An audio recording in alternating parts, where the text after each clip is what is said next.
+1 right. आज हम पढ़ेंगे टिट फॉर टैट। अब टिट फॉर टैट का मतलब क्या होता है? टिट फॉर टैट का मतलब होता है जैसे को तैसा। अगर कोई हमारे साथ कुछ गलत करता है तो कभी कभी हमारा माइंडसेट क्या होता है कि हम भी उसके साथ गलत करेंगे। कोई हमारे साथ अच्छा करता है तो हमारा मन क्या करता है हम उसके साथ भी अच्छा करेंगे राइट। अब हम इस चैप्टर में क्या पढ़ेंगे? Once upon a time there was an elephant. He went to a river every day for a bath. एक हाथी था जो रिवर के पास रोज जाता था नहाने, ठीक है। For on the way there was a tailor's shop. उसके रास्ते में टेलर शॉप मिलती थी उसे, जहाँ पर the elephant stopped at the tailor shop daily and the tailor gave him a banana to eat. ठीक है। अभी जो हाथी है ये रोज जब भी नहाने जाता था उसके बीच में टेलर की शॉप मिलती थी, जहाँ पे वो जो टेलर होता था रोज उसे एक एक बनाना देता था खाने के लिए राइट।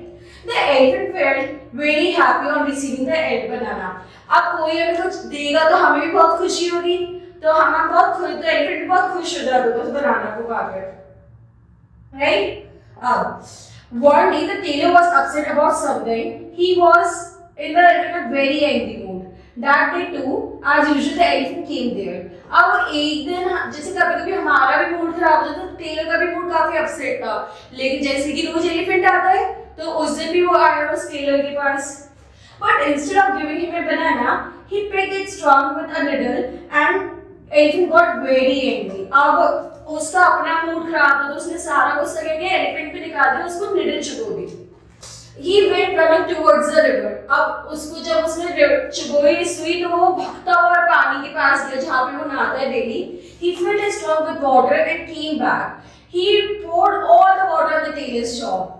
अब जब उसने उसको सुई चुबाई तो tit for tat, as a tit for tat जैसे वो तैसा एलिफेंट ने क्या किया, वो जल्दी से भाग कर गया अपने रिवर पे और वहां पे अपने ट्रंक में सारा पानी, बहुत सारा पानी भरा और टेलर की शॉप में डाल दिया।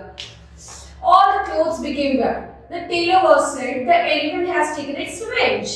Right? और सारे जो भी टेलर के पास कपड़े थे वो सारे गीले हो गए और टेलर और भी ज्यादा दुखी हो गया, लेकिन एलिफेंट ने अपना रिवेंज लिया। The tailor decided that he would never misbehave with the elephant ever again. अब इससे टेलर को क्या सीख मिली कि हमें कभी भी किसी के साथ बुरा नहीं करना चाहिए। अगर हम कभी किसी के साथ बुरा करेंगे तो वो भी हमारे साथ पलट के बुरा जरूर करेगा, ठीक है। Thank you.